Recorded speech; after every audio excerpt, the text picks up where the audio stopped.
Pessoal, a ideia desse curso é familiarizar os profissionais que não são especialistas em eletroencefalografia com as características principais desse exame. O objetivo não é formar especialista em eletroencefalograma, porque é fora do escopo de um curso como esse. Mas tornar as pessoas que fizerem o curso capazes de virem o eletroencefalograma de forma crítica. Por exemplo, quando ele é bem feito, quando ele é mal feito, até mesmo quando ele é bem indicado e quando não é bem indicado, e identificar as alterações principais. Então, eu acho que esse objetivo é plenamente possível. A gente pode atingir ele e qualquer dos profissionais ou estudantes que estiverem assistindo poderão atingir esse objetivo. Essa é uma iniciativa do Grupo do Estudo do Cérebro, professor Gilberto Macedo, que aqui está como Clube do Cérebro, mas não é clube, é grupo de estudo, e fazendo parte do Hospital do Coração. A qualquer momento, vocês podem me interromper se assim desejarem. O objetivo é fazer uma coisa muito prática com um embasamento teórico bom, nada professoral. O eletroencefalograma, então, tem bases biofísicas bem definidas, tanto na gênese da atividade elétrica, quanto na aplicação dela à fisiologia e à fisiopatologia cerebrais. Tem vários artigos interessantes mostrando essas bases. Eu optei por escolher esse artigo porque ele é extremamente didático e com um conteúdo muito bom. E ele fala, então, nas bases biofísicas e nos aspectos técnicos dessas bases à realização do eletroencefalograma. Esse artigo eu posso disponibilizar no Grupo do Cérebro, aliás, eu farei isso, e todas as pessoas poderão ler com calma. Então, a atividade elétrica cerebral, ela é gerada pelos potenciais de ação na membrana neuronal. Os potenciais de ação, a grosso modo, são divididos em potenciais pós-sinápticos, excitatórios e inibitórios. A soma desses potenciais é que vai dar a atividade elétrica cerebral captada no escalpo. E é importante dizer que essa atividade captada no escalpo é uma atividade de potenciais de campo, não são de potenciais intracelulares, mas sim a soma desses potenciais inibitórios e excitatórios, formando dipolos ao longo do tempo e do espaço, que serão registrados no eletroencefalograma. Esse é um esquema também desse artigo, mostrando como é, a grosso modo, o fluxo de correntes elétricas captadas no escalpo e geradas na córtex cerebral. Então, esses fluxos, geralmente, eles seguem um trajeto circular ou, mais frequentemente, elipsoide na córtex cerebral, do modo que está sendo visto esquematicamente nessa figura. Isso também é importante porque a orientação desses dipolos vai permitir que as diferentes montagens captem de forma mais ou menos eficaz essas alterações. Lembrando que essas alterações, melhor, tanto as alterações como as atividades normais do eletroencefalograma, eles são produzidos essencialmente na córtex cerebral, mesmo que tenha, e sempre tenha, a modulação subcortical importante. Mas a atividade que nós captamos é uma atividade cortical. Esse é um esquema bastante simples, mostrando como os eletrodos no scalp, eles captam essa atividade desses potenciais elétricos de campo, eles passam por um amplificador, por um pré-amplificador, sempre tendo cuidado, e aqui a gente vê bem, de ter um aterramento bem feito, tanto para a segurança do paciente, quanto para a qualidade do registro, para limpar os artefatos produzidos por um aterramento mal feito, e a gente vai ver daqui a pouco que esses artefatos são um dos principais calcanhares de Aquiles do eletroencefalograma. Porque como o eletroencefalograma registra potenciais na ordem de microvolts, há uma amplificação muito grande dos sinais elétricos. Consequentemente, há também uma amplificação muito grande dos ruídos, que são os sinais artefatuosos que não pertencem à atividade elétrica cerebral. Isso, em seguida, passa por um filtro que visa corrigir as distorções do sinal antes de chegar no conversor analógico digital. Esse conversor analógico digital, como o nome diz, ele converte o sinal elétrico bruto, analógico, para um sinal, para uma linguagem digital. Esse tipo de dispositivo ele só existiu a partir dos eletroencefalogramas computadorizados, que hoje são uma redundância, porque os eletros são sempre computadorizados. Mas eu, quando aprendi eletroencefalografia, eu aprendi em aparelhos analógicos puros, em que se corria um papel numa velocidade pré-definida e uns registradores mecânicos com tinta imprimiam sobre esse papel em movimento um sinal elétrico cerebral, obviamente com muito mais artefatos e com muito mais limitações técnicas. Esse é o esquema físico do que é um eletroencefalógrafo, que nada mais é do que um osciloscópio de raios catódicos, como a gente via, por exemplo, na neurofisiologia básica. Então, a gente tem a abscissa, que é o tempo, em segundos, e esse tempo ele se traduz em velocidade, e temos nas abscissas as variações da voltagem. Então, o que o eletroencefalograma registra, ao final das contas, é a variação da voltagem ao longo do tempo entre dois eletrodos. Entre esses dois eletrodos há um osciloscópio, que vai registrar, então, essa oscilação dos potenciais elétricos cerebrais. Isso já acontecia nos eletroencefalógrafos analógicos, mas nos digitais a gente tem uma oportunidade muito maior de corrigir as distorções do sinal elétrico que passa por esse osciloscópio.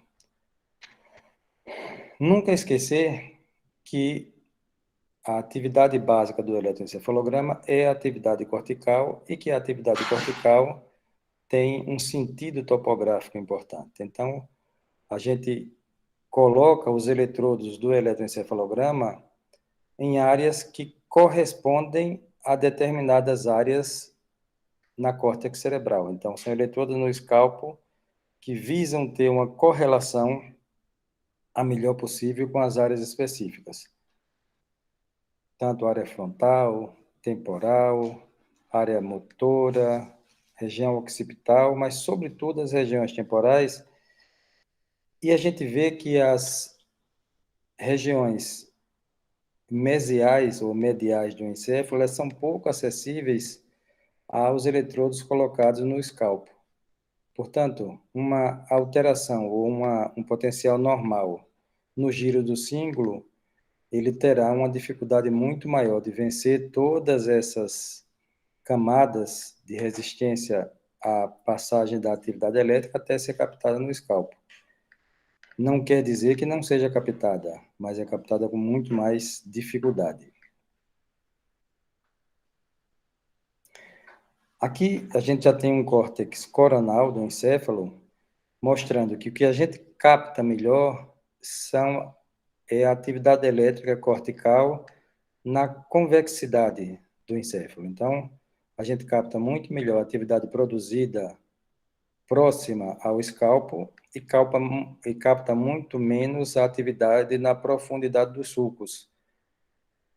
Por isso que, às vezes, a gente tem, por exemplo, uma displasia cortical na profundidade de um sulco, e a gente pode até registrar o eletroencefalograma durante a crise e não aparecer a atividade elétrica cerebral anormal. Não quer dizer que essa atividade não exista, quer dizer que ela está longe do escalpo e que, por vezes, se não for uma atividade que se propague, a gente pode não captá-la mesmo ela existindo. Curiosamente, as regiões mais epileptogênicas que existem são as regiões temporais mesiais, amígdala e, sobretudo, hipocampo. E essas regiões, elas ficam também na profundidade do encéfalo. É um arquicórtex que fica longe do escalpo. Mas, ainda assim, a atividade elétrica cortical que ela gera é tão ampla que ela frequentemente é captada no escalpo. E ela é muito melhor captada nos eletrodos colocados nas regiões basais do escalpo. Então, os eletrodos auriculares captam muito melhor do que os eletrodos da convexidade do encéfalo. Esses eletrodos auriculares, eles não fazem parte do sistema que a gente vai falar daqui a pouco, internacional de colocação dos eletrodos, mas atualmente eles são colocados quase que em todos os exames. A gente tem aqui um exemplo de um paciente nosso lá do hospital universitário. Esse paciente ainda hoje tem crises,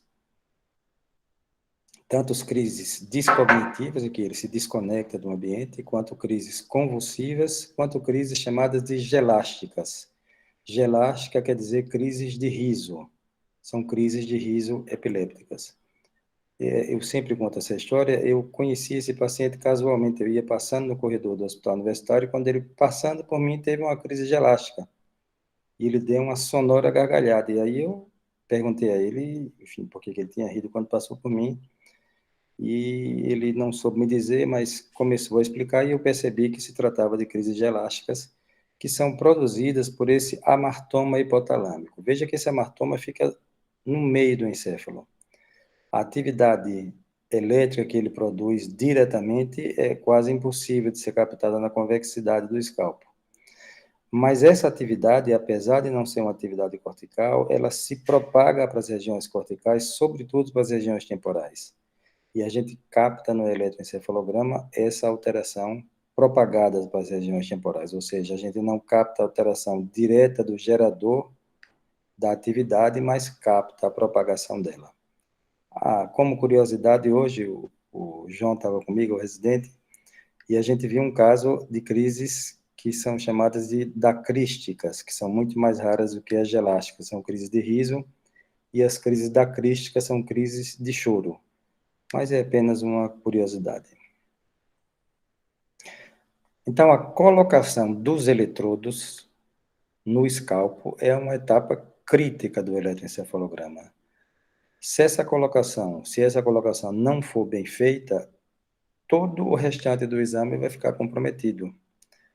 Eu me recordo uma vez que, há muitos e muitos anos, eu fui dar laudo num determinado serviço, e eu percebi que as atividades occipitais estavam sendo captadas na frente do encéfalo, e então eu perguntei à técnica como é que ela colocava os eletrodos. E ela disse assim, não, eu vou colocando. Então, ela colocava sem nenhum critério topográfico, e, obviamente, um exame desse não tem nenhum valor. Então, a gente tem, primeiro, que higienizar bem o escalpo tem que estar limpo e seco, sem shampoo, sem creme, sem nenhum tipo de substância que possa aumentar a impedância elétrica, e muito menos substâncias condutoras que possam provocar um curto-circuito e anular a diferença de potencial entre os eletrodos.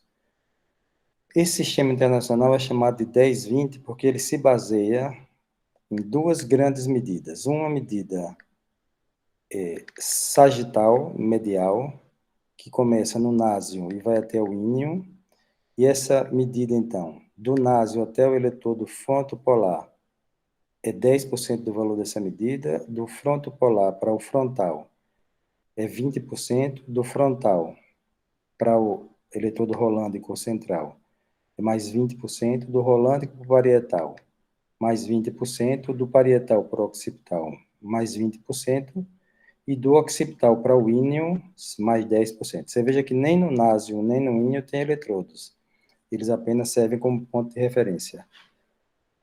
No sentido transversal ou coronal, a gente vai partir do eletrodo pré-auricular, de um lado até o pré-auricular do outro lado, e a gente vai ter, então, 10% da medida desse ponto até o eletrodo temporal médio, mais 20 do temporal médio para o central, mais 20 do central, aqui do lado esquerdo, por exemplo, para o central medial, e a mesmo critério de distância em relação ao lado direito.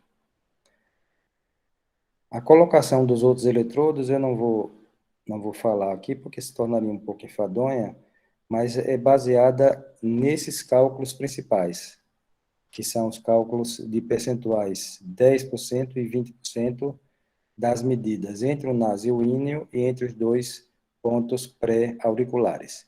A gente vê que nesse ponto pré-auricular aqui, ó, ele parte daqui e vai até o T3 com 10%. Mas os eletrodos auriculares, eles são mais baixos, eles são mais basais, e por isso que eles captam melhor essa atividade basal das regiões temporais mesiais, dos hipocampos. A gente vai mostrar daqui a pouco, do ponto de vista prático, como isso se traduz.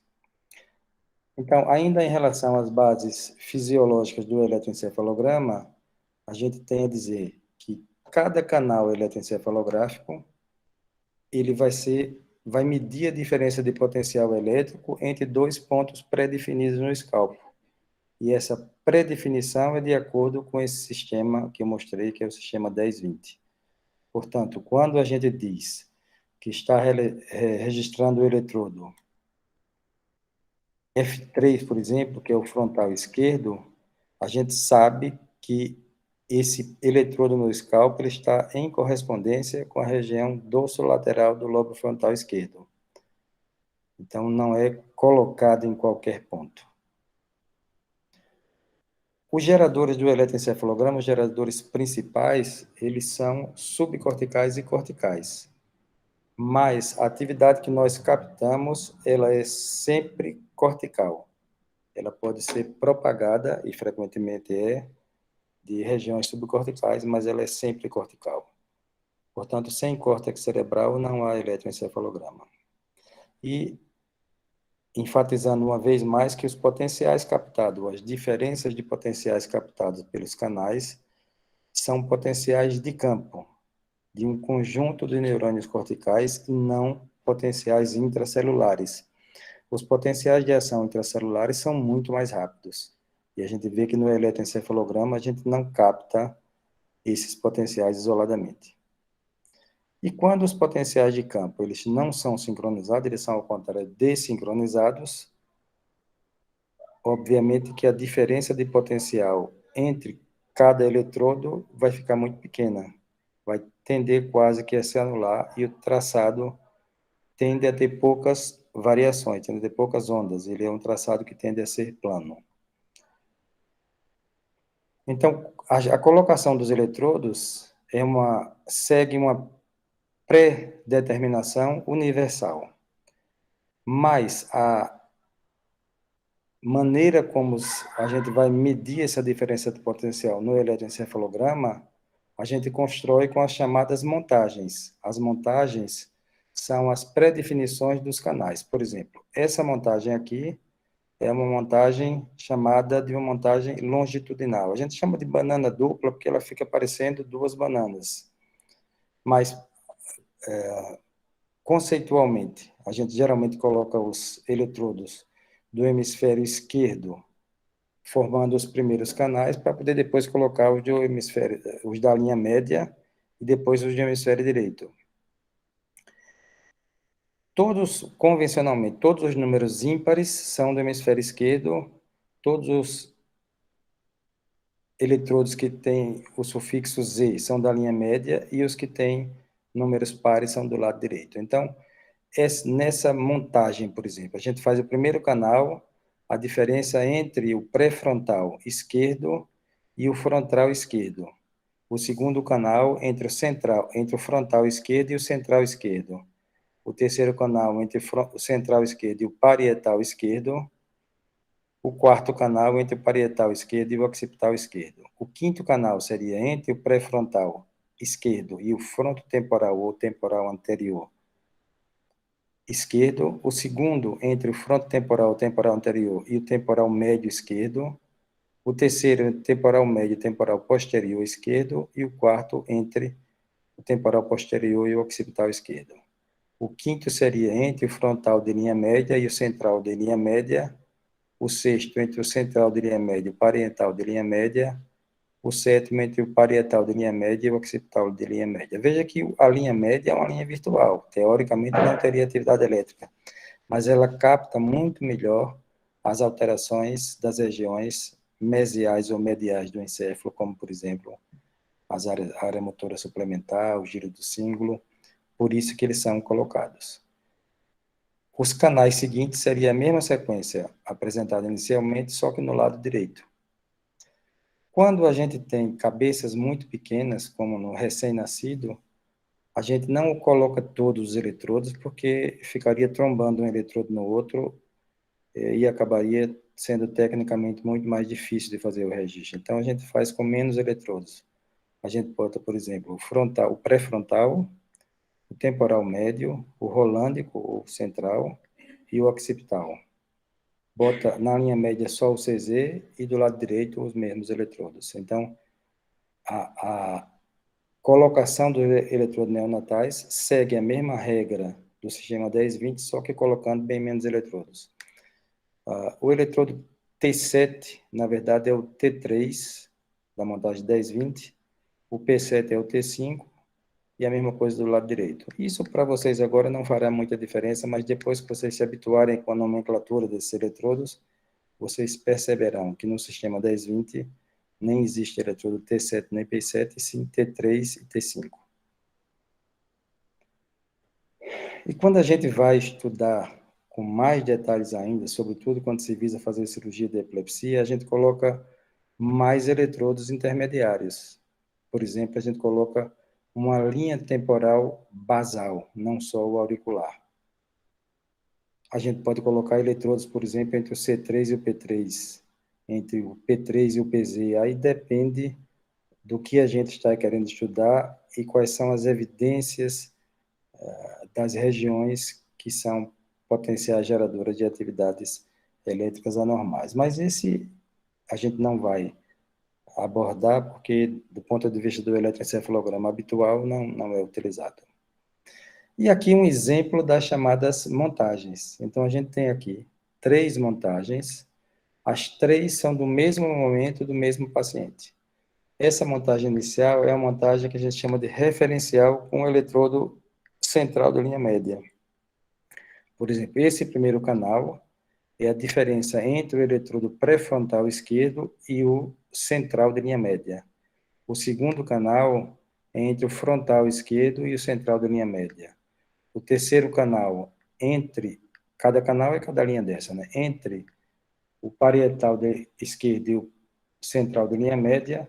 O quinto entre o occipital esquerdo e o occipital da linha média. Os eletrodos seguintes são eletrodos que medem a região temporal anterior, média e posterior em relação à linha média. Os eletrodos seguintes são os eletrodos em espelho, do que seria o esquerdo na frente e aqui seria o direito. E os 3 últimos eletrodos são os de linha média. Frontal de linha média com central de linha média, central de linha média com parietal de linha média e parietal de linha média com occipital de linha média. Aqui a gente já vê um dado curioso. Essa atividade aqui, sem nem olhar, eu sei que essa atividade é uma atividade occipital, porque aqui está o ritmo alfa. E a gente vê que o ritmo alfa à direita, desculpe, em geral ele é mais amplo do que a esquerda. Essa variação de amplitude pode ser de até 2 vezes a amplitude maior no hemisfério cerebral direito.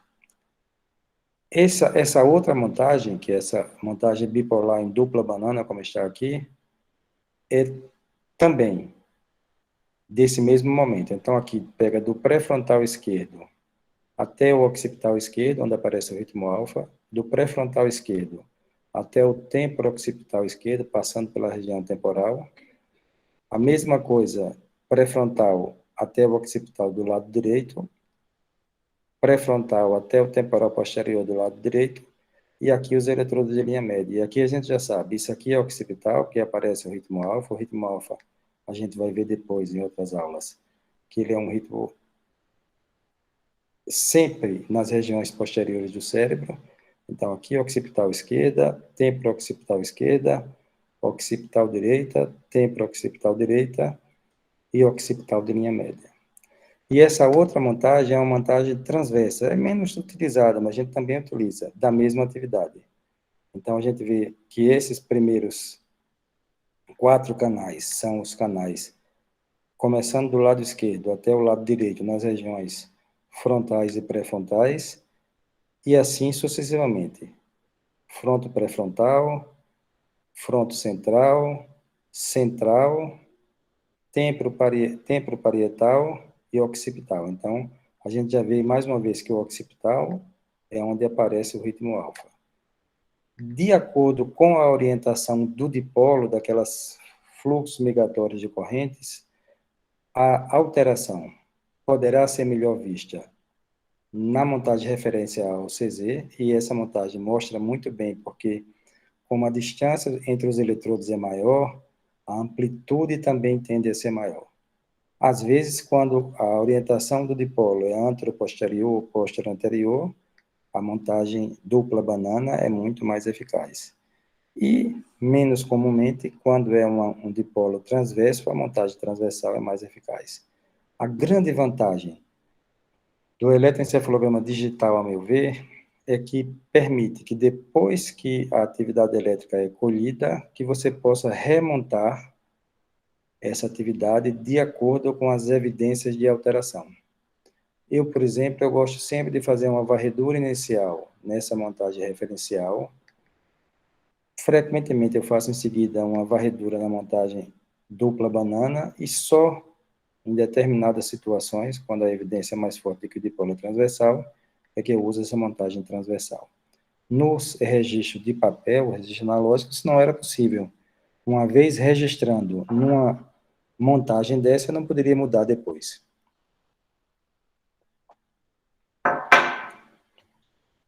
E aqui um exemplo interessante de como os eletrodos auriculares, eles podem captar alterações que não captaria se ele não estivesse colocado. Por exemplo, aqui uma montagem dupla banana.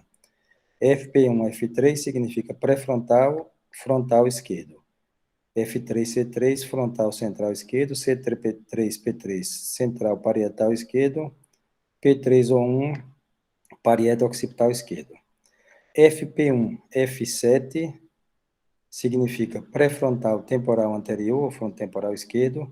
Agora aqui a gente colocou F7A1. A1 é o eletrodo auricular. Depois A1T3, que é o auricular em relação ao temporal de linha média, o temporal medial, desculpe, temporal médio, aliás, desculpe, e o T3T5, temporal médio, temporal posterior. Então, a gente vê aqui uma coisa interessante. A gente vai ver também depois nos conceitos de como a atividade elétrica é medida, que a linha do potencial no osciloscópio, ela é feita para sempre apontar para a zona de negatividade máxima. Então, nesse canal aqui, F7A1, e a atividade máxima negativa está apontando do F7 para o A1. Então, significa que o eletrodo A1 é o eletrodo que tem a negatividade máxima. Do A1 para o T3, ela aponta para cima, em direção ao A1 também. Então, aqui a gente tem o fenômeno da chamada reversão de fase no eletrodo A1. Isso significa que esse foco, que é um foco negativo, que os focos epileptogênicos são negativos, ela tem uma negatividade máxima no eletrodo A1. Portanto, provavelmente da região temporal basal. Às vezes capta da frontal basal também. Mas veja que coisa interessante. Quando a gente usa, isso é o mesmo paciente no mesmo momento. Quando eu refaço a montagem e eu tiro o eletrodo A1, que é o eletrodo auricular, a atividade desaparece. Fica uma coisinha aqui mínima que não dá para valorizar. Então, mostrando como há uma correspondência muito boa entre a colocação dos eletrodos e a região cerebral que a gente quer estudar. Isso significa um eletrodo bem colocado nessa região. que captou uma atividade elétrica que, se a gente usar uma montagem sem ele, mesmo sendo no mesmo sentido, a gente não consegue captar. Isso vocês verão bem do ponto de vista prático nas aulas subsequentes.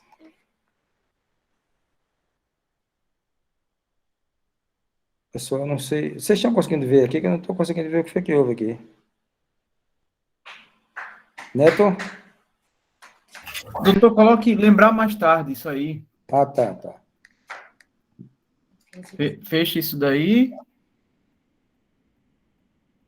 e volta para a apresentação. Cadê sua Não, não, para a apresentação. Ah, tá vendo agora? Pronto, voltou. Tá. A outra coisa que é essencial, e por isso que eu coloquei essa mensagem isolada sem mais nada, é que, apesar de o exame ser de eletroencefalograma, é imprescindível em todos os exames colocar sempre um canal para registrar a atividade elétrica cardíaca, ou eletrocardiograma. Nessa montagem, a gente não vai se preocupar em qual é a derivação do eletrocardiograma. A gente vai se preocupar essencialmente com o ritmo cardíaco. Então, por exemplo, esse é um paciente de 16 anos lá do Hospital Universitário, que foi operado de epilepsia. Ele tinha, e ainda hoje tem, mesmo depois da cirurgia, crises epiléticas muito frequentes, apesar de ter melhorado. E ele tinha frequentemente essas crises durante o sono. Esses aqui são potenciais elétricos de crise epilética. Ele está dormindo normal aqui, no vermelho ele tem a crise. Se a gente fosse analisar só o eletroencefalograma, a gente diria que é uma crise chamada de eletrográfica, sem manifestação clínica. Só que no canal do eletrocardiograma, a gente vê que o ritmo cardíaco acelera durante a crise. Então, é uma crise com manifestação autonômica pura, com uma taquicardia durante o sono. Então, não é uma crise eletrográfica puramente, é uma crise epiléptica eletroclínica. Aliás, com um risco maior de desenvolver complicações, inclusive de morte súbita, quando você tem essas alterações. Então, se não fosse esse eletrodo, esse canal, desculpe, reservado ao eletrocardiograma, a gente não ia ver essa taquicardia durante a crise epiléptica, essa taquicardia provocada pela crise. Aqui um outro exemplo, que é um exemplo da literatura, de um paciente que faz uma assistolia durante uma crise do lobo temporal. A gente sabe que o ritmo cardíaco tem determinantes, sobretudo na ínsula, tem determinantes cerebrais para esse ritmo. Então, a crise do lobo temporal, ela pode, muito raramente, provocar uma assistolia. E se não fosse esse eletrodo, esse canal reservado ao eletrocardiograma, a gente não ia perceber essa assistolia por alguns segundos. Esse é mais um paciente nosso lá do Hospital Universitário, com crises epilépticas de difícil controle. Ele tinha 8, 10 crises dessa toda noite. E a gente fez, então, o vídeo EEG dele. Aqui está a atividade elétrica da crise dele, da crise epilética, uma crise no hemisfério cerebral direito, fronto-basal temporal. E o que a gente vê? O eletrocardiograma de base, além, é claro, esse teve manifestações, a gente chama de postura do espadachim. Tanto é que tem esse artefato aqui de movimentação durante o registro.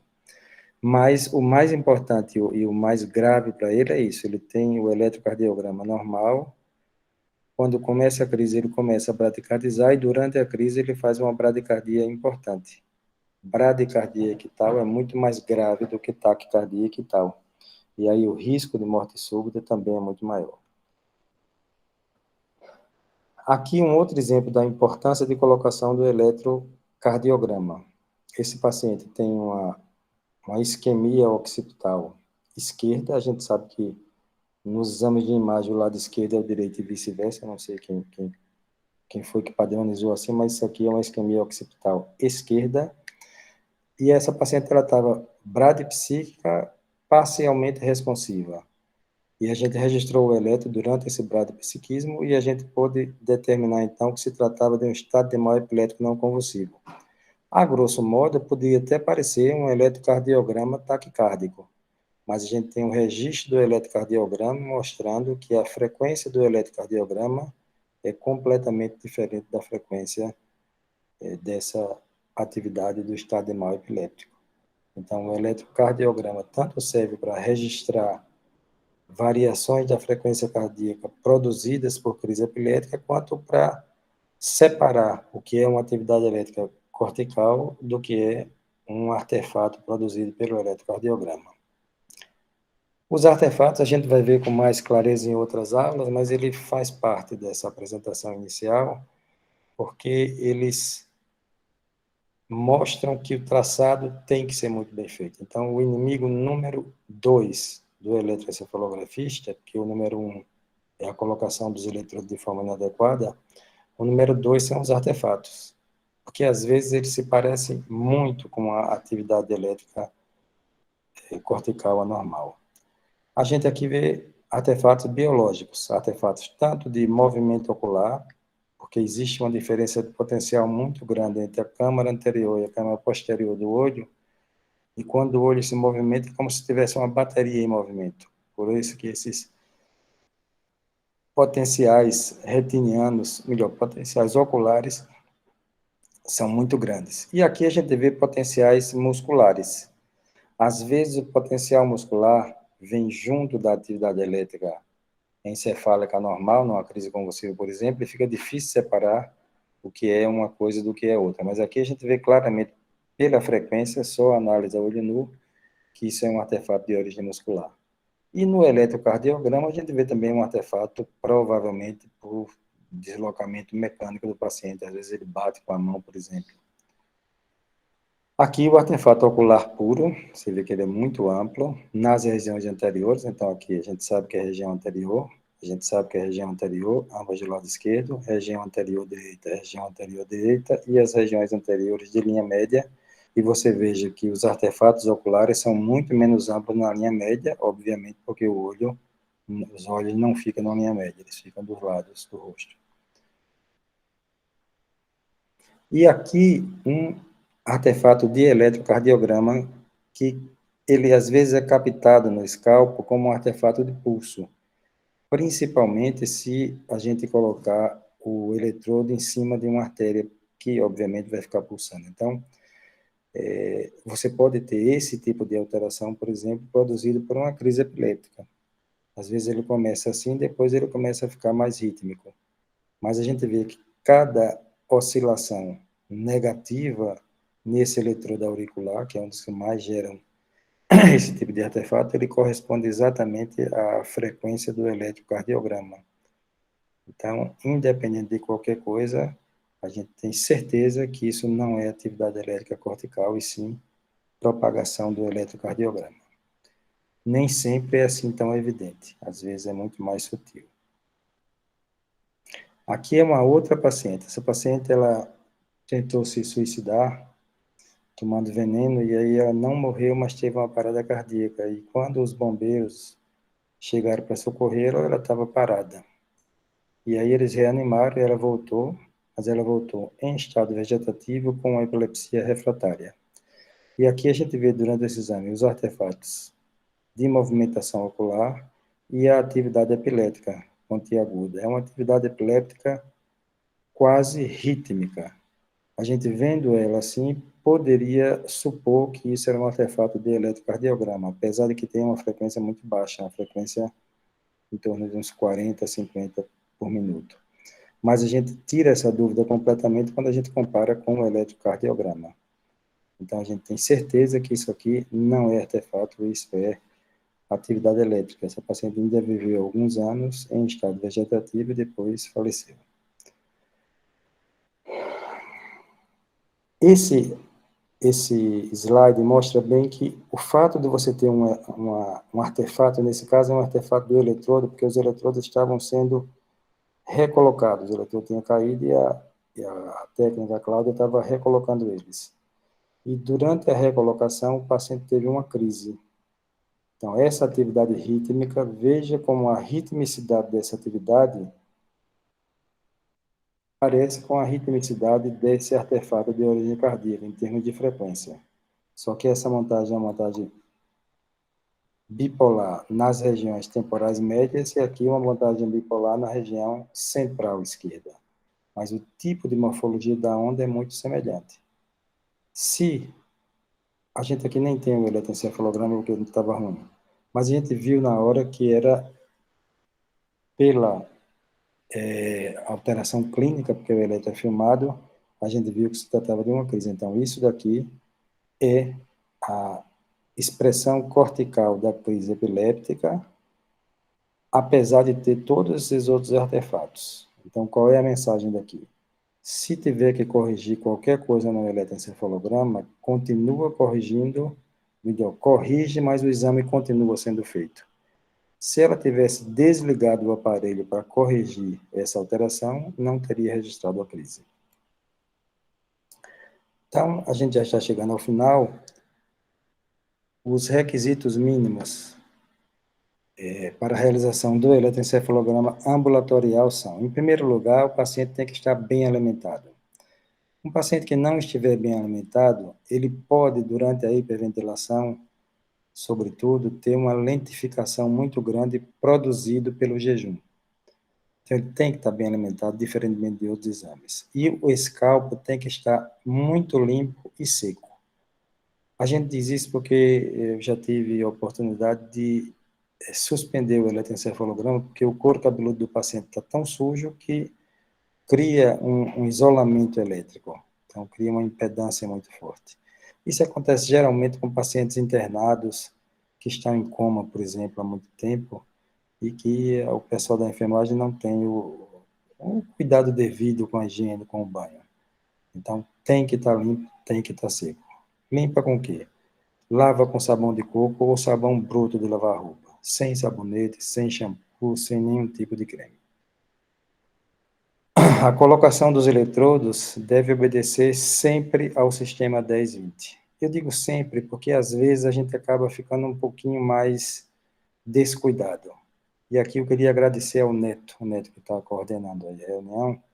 O Neto, quando chegou no meu consultório, ele deu um puxão de orelha, digamos assim, na minha técnica, que já estava começando a relaxar com essas medidas. Na verdade, com o tempo, o técnico ele já tem uma ideia muito boa do local de colocar os eletrodos. Ele faz uma análise visual e geralmente corresponde ao sistema 10-20. Mas não custa nada fazer a medição com a fita métrica. Isso é uma questão de disciplina. Fazer sempre os métodos de ativação, ou seja, os métodos que podem descobrir a atividade elétrica cerebral anormal. O principal e o mais simples, melhor, não é o principal, mas é o mais simples, é a abertura e fechamento ocular. Quando você abre os olhos, você bloqueia o ritmo alfa, quando você fecha os olhos, o ritmo alfa reaparece. O ritmo alfa é um ritmo sincronizado. Ele é um ritmo que aparece na pessoa acordada, em repouso e relaxada. Mas o fechamento dos olhos, ele não induz apenas o reaparecimento do ritmo alfa, ele induz qualquer atividade sincronizada. E as atividades epiléticas são caracteristicamente atividades hipersincrônicas. Portanto, às vezes você abre os olhos e fecha, quando você fecha os olhos, aparecem alterações de uma crise de ausência, por exemplo. O segundo método de ativação é a hiperventilação, que provoca a alcalose respiratória. E essa alcalose respiratória, ela provoca uma lentificação difusa da atividade elétrica cerebral. Ela provoca, por provocar uma vasoconstricção, ela provoca uma lentificação difusa. Isso é um fenômeno normal. Mas também isso pode ativar, por exemplo, as alterações generalizadas primárias, sobretudo das crises de ausência. E pode mostrar, por exemplo, numa pessoa que não seja mais criança nem adulto jovem, se houver uma lentificação focal, por exemplo, que aquela é uma área de sofrimento isquêmico. Então, a gente pode inferir, embora não com muita precisão, que ali pode haver uma perfusão cerebral crítica. O outro método de ativação, que no nosso meio, quer dizer, nos países de muita luminosidade, não tem muita utilidade, mas é a fotoestimulação intermitente. Nos países com muita escuridão, frequentemente a fotoestimulação desencadeia alterações epilépticas generalizadas. Houve um caso há muitos anos no Japão, de um desenho animado que utilizava uma luz intermitente, e esse desenho foi suspenso porque ele estava produzindo crises epilépticas. Mas aqui no Brasil é muito raro isso. Crises epilépticas induzidas por fotoestimulação, já tem mais de 10 anos que não vejo uma, então é muito raro. O sono, sim, o sono é o principal método de ativação, porque o sono, ele fisiologicamente induz uma sincronização da atividade elétrica, e essa sincronização também sincroniza as atividades patológicas. E alguns estímulos específicos, por exemplo, tem crises epilépticas reflexas, são raras, provocadas por padrões. Por exemplo, o paciente olha para figuras quadradas ou que tenham listas cruzadas, e só esse fato de olhar para isso pode provocar crise. Pacientes que têm crises reflexas por estímulos tácteis. Eu tenho um paciente que é curioso, se ele der uma topada, ele tem uma crise. Mas ele tem que estar distraído. Se você tentar, por exemplo, estimular ele, com ele esperando que seja estimulado, ele não provoca crise. Outros pacientes por estímulos sonoros. Você pode ter crise reflexa por estímulo sonoro, mas frequentemente essas crises por estímulo sonoro não são epiléticas, são crises de hipercaplexia, que é outro fenômeno. Ou por estímulos dolorosos, por exemplo, um paciente em coma, você quer ver se ele tem reatividade, você faz um estímulo doloroso e vê se muda o padrão do eletroencefalograma. Nesse contexto, eu não coloquei aqui até o estímulo auditivo. Um paciente em coma, você pode chamar pelo nome dele e ver se altera o eletroencefalograma. E você pode falar e pedir para um parente falar. Se ele tiver alterações diferentes, se o parente falar, significa que ele tem um grau de compreensão melhor. Isso não é coisa teórica, isso não é palpar mitocôndria, isso é coisa do dia a dia. A duração do exame é outro ponto crítico. A gente vê muitos exames que são feitos, por exemplo, em 20 minutos, ou menos do que isso. A duração do exame ambulatorial deve ser de pelo menos 1 hora. E num período de 1 hora, geralmente se registra o traçado com a pessoa acordada e dormindo. E é uma coisa curiosa. A colocação dos eletrodos, essa é uma tese minha, como ela massageia o couro cabeludo, ele funciona como se fosse um cafuné. E eu já tive, por exemplo, pacientes que teimavam que naquela pasta do eletroencefalograma tinha alguma substância que provocava o sono. Mas, na verdade, é o relaxamento que provoca. Então, é muito mais comum o paciente dormir durante o eletroencefalograma do que não dormir. E, para que a gente tenha esse registro de forma efetiva, uma duração menor do que 1 hora não é aconselhável. A não ser que você comece a registrar o exame, isso acontece às vezes, e o paciente tem uma crise no primeiro minuto do exame. Então, está resolvido o exame, se a crise for bem registrada. Ainda em relação aos requisitos mínimos, o paciente ele tem que estar numa sala silenciosa, com recurso de boa iluminação e de escuridão, quer dizer, você tem que ter a possibilidade de escurecer a sala, sobretudo para o paciente dormir. E o aterramento tem que ser perfeito, o aterramento é crítico, o aterramento, para quem não está acostumado com eletroencefalograma, é difícil a gente convencer o pessoal da área técnica que a gente está tratando de um sinal 1000 vezes menor do que o volt, então a gente precisa que o ruído ambiental, o ruído elétrico, seja ou descartado ou o menor possível. A sala tem que estar climatizada.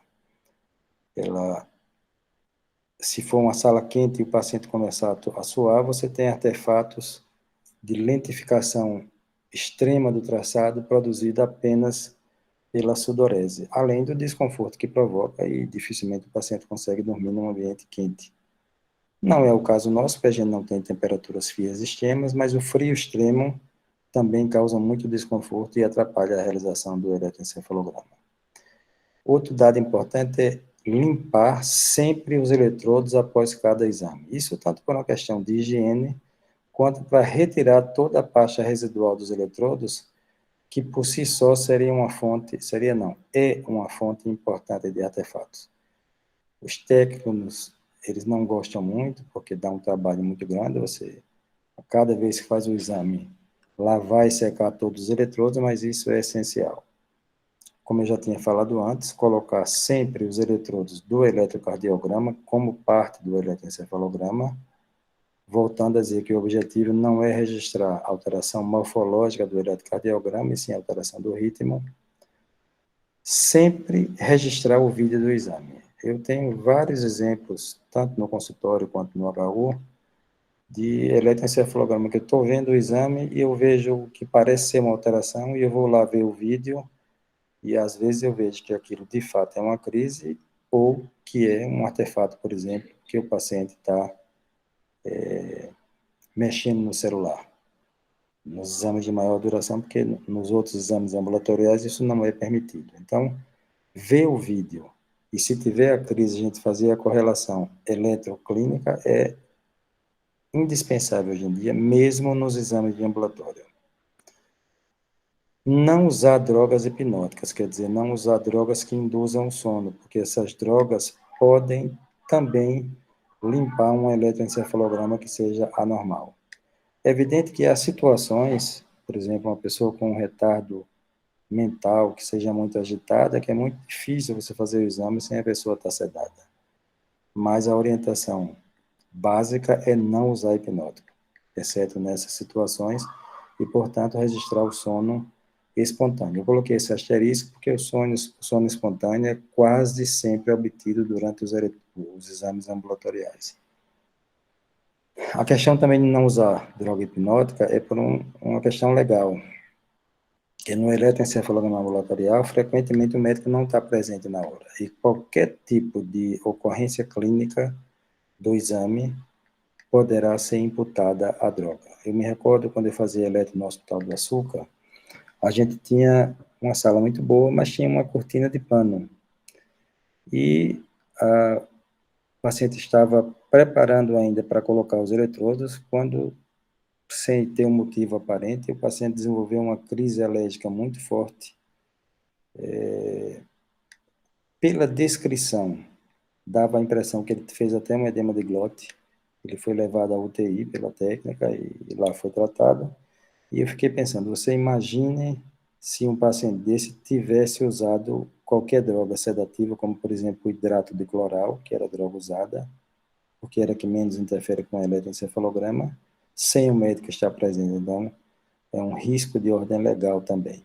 Na prática, hoje em dia, praticamente ninguém usa mais droga hipnótica para fazer eletroencefalograma. Se a gente orientar bem os pacientes, sobretudo para não deixar, quando é criança, não deixar a criança dormir antes do exame, a gente quase sempre consegue fazer o eletro em sono exclusivo nessas crianças pequenas ou nessas outras crianças que têm alterações mentais. Se ocorrer uma crise epilética, fazer o eletro o mais próximo possível da crise. Quer dizer, se o paciente tiver uma crise hoje, o ideal é que faça o eletro ainda hoje ou amanhã. Se convenciona dizer que nos 4 dias seguintes à crise, o eletro ainda fica mais sensível, mas quanto mais perto da crise, melhor. Eu digo isso porque há muitos anos se achava que era o contrário. Se tinha o conceito de que a crise epilética provocava uma lentificação pós-ictal e que isso atrapalhava o registro das alterações, mas isso não é verdade. Então, a regra básica é essa: se tiver uma crise, fazer o mais próximo possível. Isso implica dizer que todo pronto-socorro, em tese, deveria ter um eletroencefalograma 24 horas, pelo menos nos maiores pronto-socorros. Porque são inúmeros os exemplos de pessoas que têm crise epilética, que vai ao pronto-socorro e que se fica na dúvida, e que muitas vezes até entra num protocolo, por exemplo, de AVC, que se fizesse um eletro com duração de 5 minutos ou 10, numa situação como essa, porque não se pode esperar muito, já poderia ajudar muito. E a outra coisa, como eu falei, é que a gente nunca deve desligar o aparelho em caso de agitação psicomotora. E aqui eu acrescentaria uma coisa que é óbvia, mas que ainda hoje acontece, que é alguns técnicos desligarem o eletro se houver uma crise epiléptica, como se desligar o eletro desligasse também a crise. Então, esse é um erro essencial. Quando a gente realiza o eletro nos pacientes internados e principalmente na UTI, a gente tem as mesmas recomendações do EEG ambulatorial, só que com mais algumas cautelas. Por exemplo, o aterramento tem que ser exclusivo para o eletroencefalograma. Esse é o grande problema das UTIs, que o pessoal da área básica, da área de manutenção, entende como um capricho, quando a gente pede para ter um aterramento exclusivo somente para o eletroencefalograma. Mas isso é importante, porque todos esses equipamentos de UTI, eles geram ruído para o eletroencefalograma, e se tiver no mesmo aterramento, a chance de problemas é altíssima. Então, a gente não deve ter medo de passar por uma pessoa chata ou até boçal, mas a gente deve insistir nisso. E essa é a maior causa de problemas no eletroencefalograma. Eu me recordo, num dos hospitais que eu trabalho, a gente faz muito exame de morte encefálica, e isso já é um outro capítulo, porque hoje a gente está fazendo cada vez menos o eletro no registro de morte encefálica, e a gente via que a criança estava em morte encefálica, mas tinha muito ruído elétrico. E se tem ruído elétrico, eu não posso dizer que no meio do ruído não tem sinal. Então, a gente ou faz com aterramento bem feito, ou é melhor não fazer. O eletro de UTI, principalmente, ele, numa situação ideal, deve ser feito sempre na presença do médico, porque o médico vai vendo aquelas alterações, vai vendo quais são os métodos de ativação que precisa fazer. Eu reconheço que a gente ainda não tem conseguido fazer isso, porque eu, particularmente, estou com dificuldade de ficar na UTI na hora do exame. Mas a gente espera que, com mais médicos jovens interessados em aprender eletroencefalograma, que a gente possa ter na UTI, durante o exame, o médico presente. Então, esse último item, que são as peculiaridades do eletro para confirmação da morte encefálica, a gente vai ver num capítulo específico, mas as recomendações dos principais guidelines atuais de confirmação da morte encefálica dão preferência aos exames que medem o fluxo sanguíneo encefálico, porque o fluxo é muito menos suscetível a artefato e é um exame até mais fácil de você demonstrar para os familiares que houve uma interrupção desse fluxo. Então, o eletroencefalograma hoje não é considerado mais o padrão ouro para confirmação de morte encefálica, embora ainda seja utilizado. E aqui eu faço uma homenagem ao meu mestre Gilson Edmar, de Recife, com quem eu aprendi a fazer eletroencefalograma. O Gilson aprendeu a fazer eletro na França com o Gaston. O Gaston foi um dos ícones da eletroencefalografia desde os seus primórdios. E eu, aqui nessa foto, a gente estava num congresso em Punta del Este, um congresso de neurofisiologia clínica, e com essa homenagem que eu faço ao Gilson, eu quero dizer que a gente deve ser sempre grato aos nossos mestres, as pessoas que nos ensinaram, e sempre, na medida do possível, a gente incentivar as pessoas que aprenderam conosco a serem até melhores do que a gente. Então, meu objetivo com as pessoas que quiserem aprender comigo é que elas cresçam mais do que eu. Isso vai depender, é claro, de cada pessoa. Não estou querendo dizer com isso que eu cresci mais do que o Gilson, não é isso. Mas ele me deu toda a chance para que isso acontecesse. E, em grande parte, eu devo esse meu conhecimento a ele. E quero aqui tornar público. Bem, era essa a mensagem que eu queria para essa aula inicial. Terão outras aulas, e o plano é que essas aulas sejam quinzenais, e fica à disposição para qualquer tipo de interpelação ou de colocação dos colegas.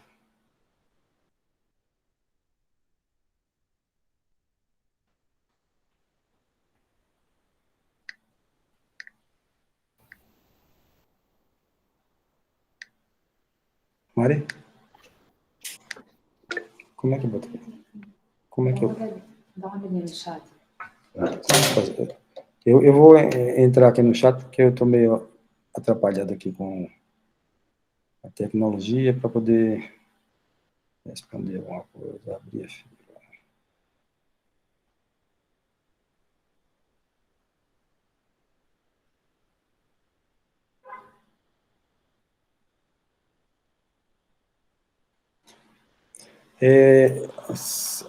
A gente vai fazer um grupo mais amplo. Esse grupo do WhatsApp, ele está muito pequeno porque ele atingiu a capacidade máxima, a gente não está conseguindo incluir mais ninguém. Mas eu já falei com o Neto e a gente vai fazer um grupo no Telegram. A gente vai discutir depois com os colegas se vai valer a pena manter os dois grupos ou se passa tudo para o Telegram, porque o Zap realmente não consegue dar mais do que deu. E tem várias pessoas querendo entrar no grupo e a gente sem conseguir incluir. Agradeço pelas mensagens dos colegas, jovens colegas, Eduardo, Júlio, Kirsten, e essa foi só uma introdução. A gente, na próxima aula, vai falar das principais atividades elétricas cerebrais normais do paciente acordado e do paciente dormindo. Feita essas duas aulas iniciais, aí sim a gente vai passar para as alterações do eletroencefalograma, que são que todos nós queremos ver. Eu quero dizer que quem tiver interesse em ver o eletroencefalograma conosco, a gente tem nosso serviço lá no Hospital Universitário, tem também no meu consultório, então as pessoas que quiserem ver os exames estão desde já convidadas. E da minha parte, quanto mais pessoas eu puder ajudar a formar, eu farei com o mesmo empenho que o Gilson fez comigo. Depois do Gilson, eu estive em Porto Alegre, que foi quando a gente fez a nossa formação em poligrafia neonatal, com eletroneonatal, e em cirurgia de epilepsia. Então, também esse é o nosso interesse. Eduardo, você perguntou se... Aliás, você falou, tem outra dúvida, mas eu só vi essa, eu não sei se qual foi a outra, vou olhar aqui. Professor, pode perguntar diretamente para você? Claro, Rodrigo. Pode, mas deixa eu só responder do Eduardo. Ele perguntou se os sonhos geram atividades elétricas corticais durante o EEG e se isso pode ser confundido com atividade epilética. Não, os sonhos eles acontecem predominantemente na fase REM do sono, que é uma fase desincronizada, portanto, é o contrário das crises epilépticas. A atividade que ele gera é mais de movimentos oculares rápidos durante o sonho. A atividade do eletroencefalograma pareada com o sonho, ao que seja do meu conhecimento, não. Isso, então, não é confundido com atividade epilética, não. E a segunda questão, só um segundinho, Rodrigo, que o Eduardo perguntou, a gente poder passar para as perguntas... Ah, meu Deus, não estou conseguindo. Ah, sim. Se as mioclonias do sono são consideradas fisiológicas? Sim. As mioclonias do sono são fisiológicas, elas podem também ter mioclonias epiléticas, por exemplo, da epilepsia mioclônica juvenil, mas a rigor, a princípio, as mioclonias que ocorrem no sono são consideradas fisiológicas. Rodrigo, agora você pode ficar com a palavra. E quem quiser perguntar, talvez seja melhor do que pelo chat, mas pelo chat agora eu estou vendo também. Joia. Professor, eu tenho dúvida em relação a quando a gente solicita o elétrico, né?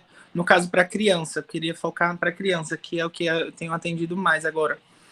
As mães me perguntam muito se eu devo se deve suspender a medicação à noite ou não, ou na noite anterior, no dia do exame. Geralmente as medicações mais sedativas.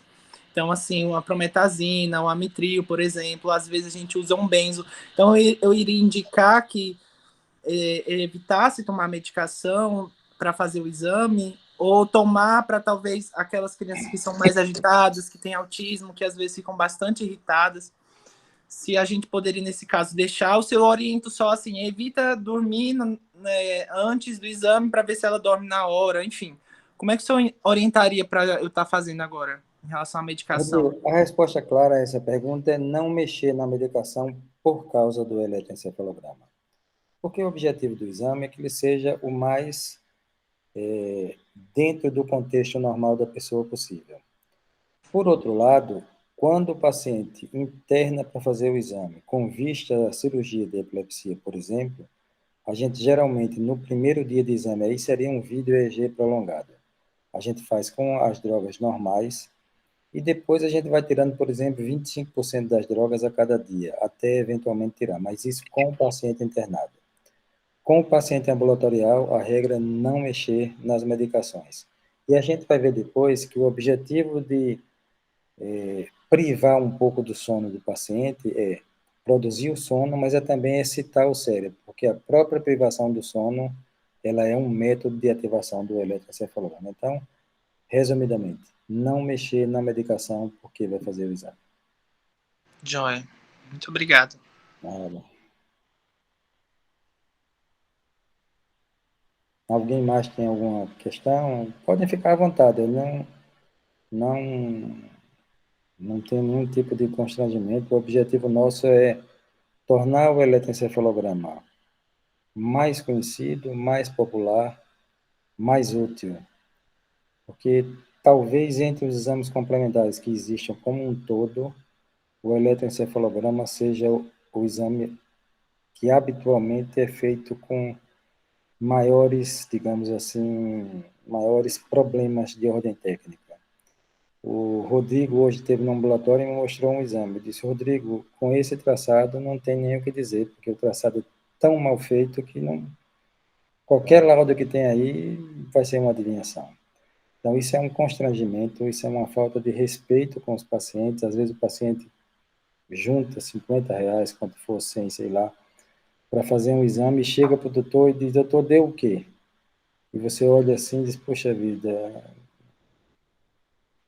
tanto faz, não tem o que dar. Então, a gente precisa melhorar a qualidade dos eletroencefalogramas. A gente aqui em Maceió, felizmente, já tem alguns serviços fazendo o exame de boa qualidade, então isso já é um alento. Mas, infelizmente, ainda não é a regra.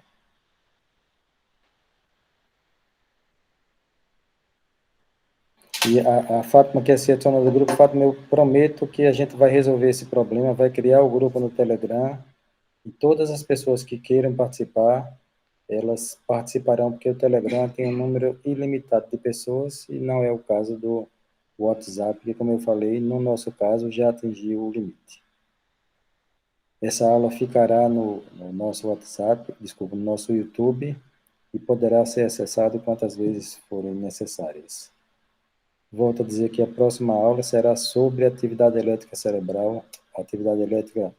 cerebral normal, com a pessoa acordada e dormindo. Pessoal, acho que se ninguém mais tiver questão, a gente... Ah, sim, a Mariana vai colocar agora o link do grupo de estudo do cérebro no chat para quem quiser anotar, mas esse link vai ser colocado também no próprio grupo.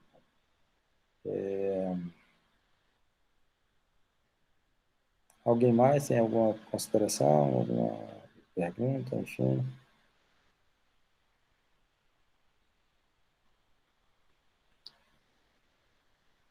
Mariana está colocando?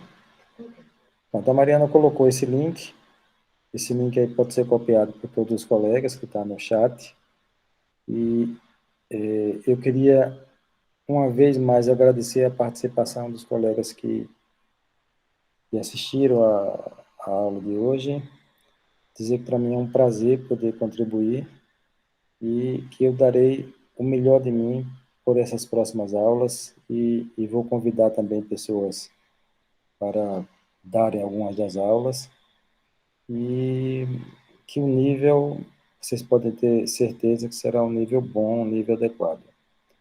Muito obrigado a todos vocês, uma boa noite. Boa noite, professor, e obrigado pela aula. Uma aula muito, muito boa.